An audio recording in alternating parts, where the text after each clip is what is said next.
Урматтуу телекөрүүчүлөр, бүгүнкү Асылзат автордук берүүсүнүн Асылзат өнөр, Асылзат конок түрмөгүнүн коногу ардактуу коногубуз Кыргыз Республикасынын эл артисткасы жана бир нече сыйлыктардын ээси болуп кыргыз сахнасынын ажарына жана кадырлуу кадырман устатына айланган Жамал Сейдахматова болмокчу. Анда биздин маекке ортоктош болуңуздар. Биз кепке тарткан эл артистинин спектаклден кийинки өнөрүнө жаштар алкап ыраазы болуп таазим этип, гүлдөрдү белек кылышты. Ал эми биздин берүүгө болгон алгачкы маегин эже аял болуунун жана күчтүү болуунун сырларын чечмелеп баштап берди.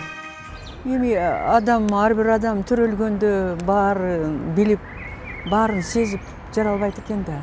Адам бара турмуш тарбиялайт экен көпчүлүгү. Бирок ошол турмушту туура баа берип, туура баалай билсең, анан ошондон баа чыгарып, адам өзүн өзү тарбиялайт. Адамды жашоо тарбиялайт. Адамды ошо көргөн жамандык, жакшылыктарды тарбиялайт.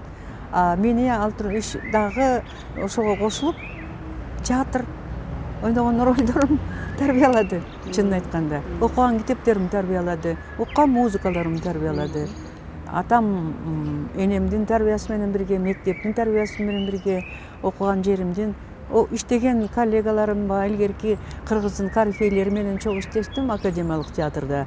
Рыскулов, Кытыкеева, Куюкова, Кумушалиева, Жаманов, көбөгөн дегендер менен ошолордон көп тарбия алып калдым.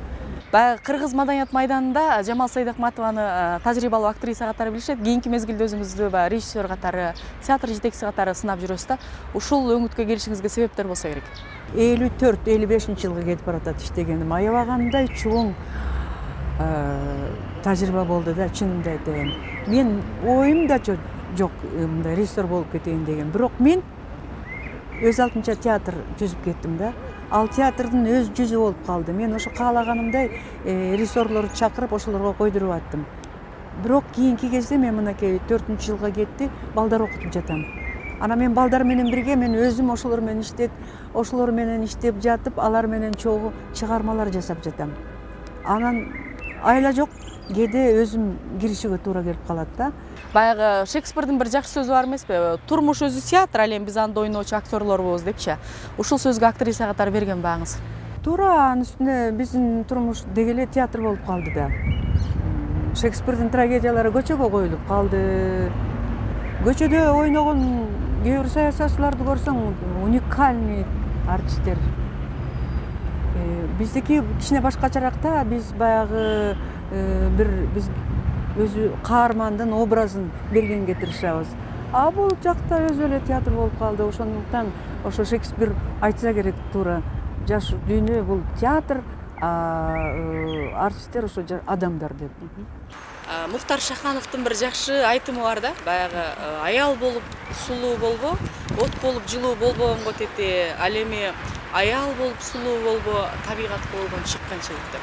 Сиз ушундай бир тажрыйбалуу актриса катары аялдын сулуулугун эмнеден көрөсүз дагы, өзүңүздүн сулуулугуңузду сактоого кандай кам көрөсүз? Сулуу аял, чыныгы сулуу аял мээримдүү болот, назик болот.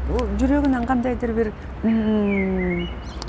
боорукерлик көзүнөн көрүнүп туруш керек да. Сулуу болуп, анан кийин жылаандай муздак болсоң, Кудай ошондон сактасын. Ажыдардай сахнада да ошол көрүнүп калат. Сахнага чыкканда эле кээде канчалык сулуу болсо дагы өңү жезкемпирдей көрүнөт да. Кээде мындай эле бою жапыз, кичинекей бүрүшкөн актриса же актер сахнага чыкса, көзүңө ушундай жакшынакай көрүнөт. Жумадылов деген биздин артист сулуу эмес болчу, бети тегерек балчайган. Сахнага чыкканда тим эле бир ушундуктай алып адамдын образын түзчү да. Ошондуктан сулуулук, чыныгы сулуулук, боорукер, мээримдүү болуш керек, назик болуш керек, өзгөчө аял киши. Кайсы ролду аткарбай калдым деп ойлойсуз? Айтпайм антип. Айтсам бул кесир болор эле. Бул эмне кылганың бостон? Өмүр бою жакшылык көрбөгөн мен шордунун башына ушинтип каргашаны үйө бересиңерби? Мынча болду. Менин да жанымды тынчытып кет. Көбүнчө чоң роль, оң каармандардын ролун ойнодум. Терстерди мындай бизде характерни деп коет. Ошондойлордон деле ойнодум. Көп ойнодум. Анан кийин баягы адам тойбойт да. артисттер деле биз деле той муну ойносок дей беребиз, бирок эми топу кылыш керек. Мен ошо жашка келдим, ушу топу кылгым келет да, эч качан муну ойнобой калдым деп айткым келбейт. Айтсаңыз да баягы кыргыз сахнасына секелек болуп келип, умайне статусуна жетип олтурасыз. Ушундай статуста туруп, ушундай тажрыйбаңыз менен туруп, баягы сахнага жаңы келем, сахна босогосун аттайм деген кыздарга кандай кеңеш берет элеңиз? Дайыма күйүп туруш керек. Бир эки ролду ойноп же болбосо эки үч жырды жакшырдап койсо эле, аны да эми биздикилер бар да, телевидение 21-кылымдын жылдыздары деп алып чыгышат да. Чыныгы жылдыз болуш үчүн ал эми чоң, мен айтпайм, бүт дүйнөнү болбосо дагы ушул көп өлкөлөргө таанылган, миллиондогон көрүүчүлөрдүн жүрөгүнөн орун алган бир чоң талант болуш керек да. Анан эми ошон үчүн бул биздин кесип, абдан жакшы, мыкты кесип. Деги эле турмушка философиялык көз жүгүртө билген, терең ойлогон адамдар керек. Ошондо мыкты, баягы биздин Сүймөнкул Чокморовдой мыкты дүйнөнү багындырган артисттер чыгат. Анан мен азыр эле бир жылдын ичинде эле мындай артист боло коем, жылдыз болом деген туура эмес. Кээде биз ачка болобуз, кээде жакшы роль чыгара албай калып капа болобуз, кээде ыйлайбыз, кээде сүйүнөбүз. Ошондуктан бул кесипке абдан бир чыдамкай, баарын көтөргөн адамдар келиш керек. Урматтуу Жамал эжеке, бүгүнкү кызыктуу маегиңиз үчүн сизге рахмат. Дайым бір сахнанын жакшы чеберлерин тарбиялап жүрүңүз дегендей, Асылзат айымдардын көч башында болуңуз, узак өмүр жашаңыз. Урматтуу телекөрүүчүлөр, сиздер Асылзат берүүсүн көрүңүздөр. Кайрадан эфир аркылуу көрүшкөнчө сак саламатта болуңуздар.